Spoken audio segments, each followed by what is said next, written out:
শুভ সকাল বন্ধুরা, তোমরা সবাই কেমন আছো? আশা করি সবাই ভালো আছো, সুস্থ আছো। প্রতিদিনকার মতো আজও চলে আসলাম তোমাদের একটা নতুন ভিডিও নিয়ে। তা আজকে রথযাত্রা উপলক্ষে সবাইকে শুভেচ্ছা ও অনেক অনেক ভালোবাসা।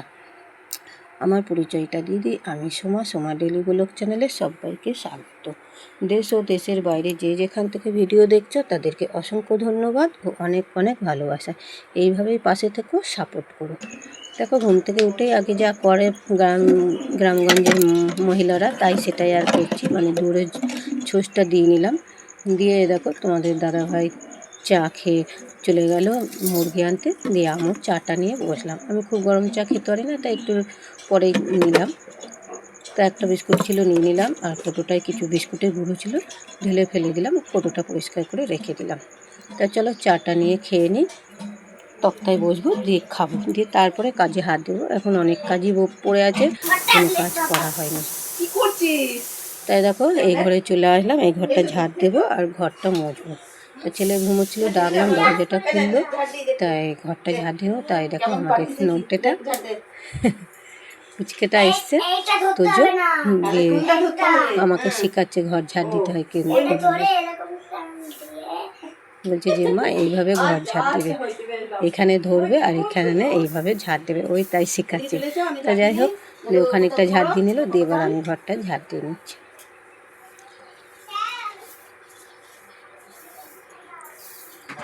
একবার এই ঘর একবার ও ঘর করে দৌড়িয়ে বেড়াচ্ছে, জানো তো।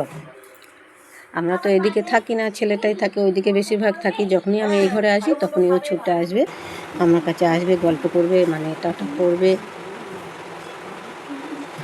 যাই হোক, ঘরটা ঝাড় দিয়ে নিলাম, দিয়ে এবার ধরো ঘরটা মুছে নেবো।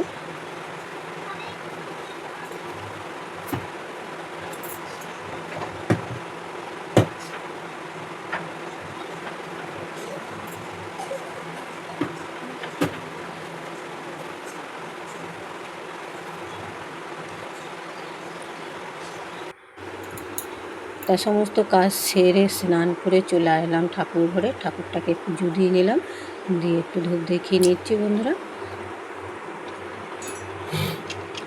দিয়ে তারপরে রান্না চাপাবো। এখনও রান্না মানে কোনো জোগাড় করা হয়নি। তা এ দেখো, ছেলে মুরগি কাটছে আর ছেলের বাবা খাসি কাটছে। তা দুজনেরই একটু শরবত, মানে ছাতুর শরবত করছি, দু গ্লাস দুজনকে দেবো বলে।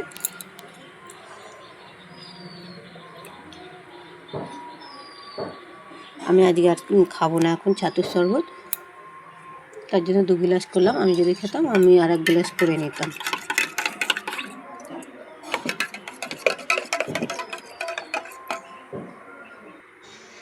গুড মর্নিং বন্ধুরা, তোমরা সবাই কেমন আছো? শুভ রথযাত্রা উপলক্ষে সবাইকে শুভেচ্ছা, ভালোবাসা। সবারই আজকের দিনটা অনেক ভালো কাটুক। তা দেখো, ঘুম থেকে উঠে সমস্ত কাজকর্ম সব সেরে নিয়েছি, বাসি কাজকর্ম সেরে স্নান করে ঠাকুরটাকে পুজো দিয়ে নিয়েছি। নিয়ে এরকম ভাত চাপিয়ে দিয়েছি, গ্যাসে চাপিয়ে দিয়েছি, ভাত হচ্ছে। দিয়ে ননদের বাড়িতে আজকে পুজো আছে, নারায়ণ পুজো, সেখানেই যাব। তা চলো একবার ঘুরে আসি ননদের বাড়িতে, দিয়ে এসে তারপরে লাইট চালাবো, রান্না করব। পুজোটা যেহেতু হচ্ছে, ফোন করে ডাকলো নন্দায়, তা একবার ঘুরে আসি। তাহলে চলো, তোমরাও সঙ্গে চলো। তাহলে এই দেখো চলে আসলাম ননদের বাড়ি। ননদের বাড়ি নতুন ঘরে পুজো দিচ্ছে, এখনও মানে ঘরে ঢোকেনি কো। তা আজকে রথযাত্রা উপলক্ষে একটু পুজো দেবে, আর রাত্রে কীর্তন দেবে, আর লোকজন কিছু খিচুড়ি প্রসাদ খাওয়াবে। তো হঠাৎ ফোন করলো যে এসো বৌদি, তাই আমি ভাত চাপিয়ে চলে আসলাম তাড়াহুড়ো করে। ছেলেকে বললাম একটু ভাতটা নামিয়ে দিস, দিয়ে তারপরে আবার আসবো। এখন প্রায় 9:30 মতো বাজে। তাই দেখো কিছু হয়ে গেছে, তাড়াহুড়ো করে চলে আসলাম লাইট চালু করবো বলে। আর এদিকে ভাত ছেলে নামিয়ে থেকে দিয়েছে। দিয়ে চলো তাহলে এবার লাইটটা চালু করি। তা প্রসাদ নিয়েই চলে আসলাম, ওখানে আর খাইনি, বাড়িতে নিয়ে চলে এসেছিলাম। এসে তারপরে দেখলাম ছেলে না ভাতের ফ্যানটা ঝরিয়ে পুরো ঢাকা দিয়ে রেখেছে ভাতটা, জানো তো, মিট কিছুও পড়িনি। দিয়ে আবার আসলাম, দিয়ে ভাতটা দেখলাম না ঠিকই আছে, নামিয়েছে। দিয়ে আজকে যে খাসি যেহেতু কেটেছে, তাই একটু খাসির মাংস করব। আর তোমার হলো গিয়ে আর একটা কী করলাম, ভুলেও তো গেলাম, পটল ভাজা। পটল ভাজা করেছিলাম। যাই হোক, মাংস আর পটল ভাজা করেছিলাম বন্ধুরা। তাড়াহুড়ো করে আজকে তোমার হলো গিয়ে রথযাত্রা উপলক্ষে আমাদের খাসি কেটেছিল। এখানে কোনো অকেশন হলে খাসি কাটে, নাহলে প্রতিদিন খাসি কাটে না, আর পোলট্রির মুরগিটাই কাটে।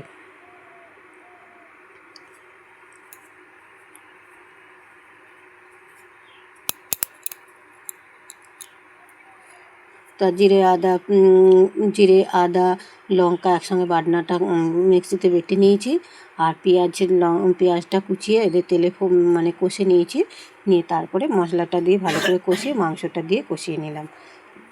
আর পটলটা আগেই ভেজে নিয়েছি, সেটা তোমাদের সঙ্গে দেখানো হয়নি, এখন একবার দেখিয়ে নিলাম। পটল ভাজাটা সেটাই ভুলে গিয়েছি, মানে দুদিন আগেকার তো, আর আজকে এটা ভয়েসটা দিচ্ছি যেহেতু, দিয়ে ভুলে গিয়েছি না। আর আলু কটা আগেই ভেজে তুলে নিয়েছিলাম। এই দেখো মাংসটা দিয়ে কষিয়ে নিলাম কিছুক্ষণ, দিয়ে এবার আলু কটা দিয়ে দিচ্ছি। আলুটা দিয়ে একটু ভালো করে কষিয়ে নেব, তারপরে মাংসটা নামাবো। যাই হোক, রান্না হয়ে গেল। একবারে চলে আসলাম দুপুরবেলা বন্ধুরা। তাই দেখো, ভাত বেড়ে নিয়েছি, পটল ভাজাও নিয়ে নিয়েছি, এবার বাটিতে একটু মাংস নেবো, দিয়ে এবার খাওয়া দাওয়া করবো। তা ওরাও বসেছে খেতে, ওদেরকেও দিচ্ছি আস্তে আস্তে। মাংস রান্নাটা কেমন হয়েছে কমেন্ট করে বলবে বন্ধুরা। একটু লোহার কড়াইয়ে বলে রঙটা একটু কালচে পড়া হয়েছে, জানো তো।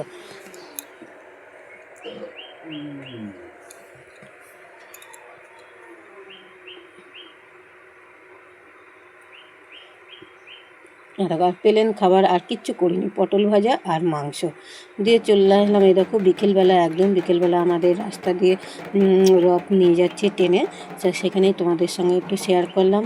আর রথের দড়ি ধরেও টানলাম, সেটা আমার হাতে ক্যামেরা ছিল যেহেতু সেটা আর দেখাতে পারলাম না তোমাদের সঙ্গে। আর খুব ভিড় ছিল, দেখতেই পারছো।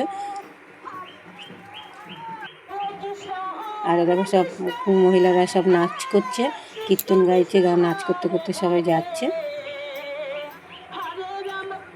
আর ওখানে মানে ভ্যানে করে প্রসাদ বিতরণ করছিল, খিচুড়ি প্রসাদ।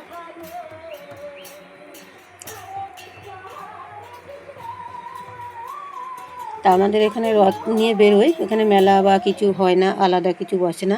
দিয়ে আবার চলে আসলাম সন্ধেবেলায় ননদের বাড়ি। কীর্তনটা হয়েছে, সেটা তোমাদের সঙ্গে মানে ভিডিও করা শেয়ার করা হয়নি, জানো তো। এই খাওয়া দাওয়াটা শেয়ার করলাম, মানে খাওয়া দাওয়ার সময় মনে পড়লো, তাই একটু ক্যামেরা করে নিলাম। তা শুভরাত্রি বন্ধুরা, ভিডিওটা আর বেশি বড় করলাম না, এখানেই শেষ করব। তা সবাই ভালো থাকবে, সুস্থ থাকবে। ভিডিওর যদি কোনো অংশ ভালো লেগে থাকে অতি অবশ্যই লাইক কমেন্ট শেয়ার করো। তাই এখানে সবাই বসেছে, আমি এখনও বসিনি, তাই ক্যামেরাটা ধরে তুলে নিয়েছি। তা শুভরাত্রি, সবাই ভালো থেকো, সুস্থ থেকো।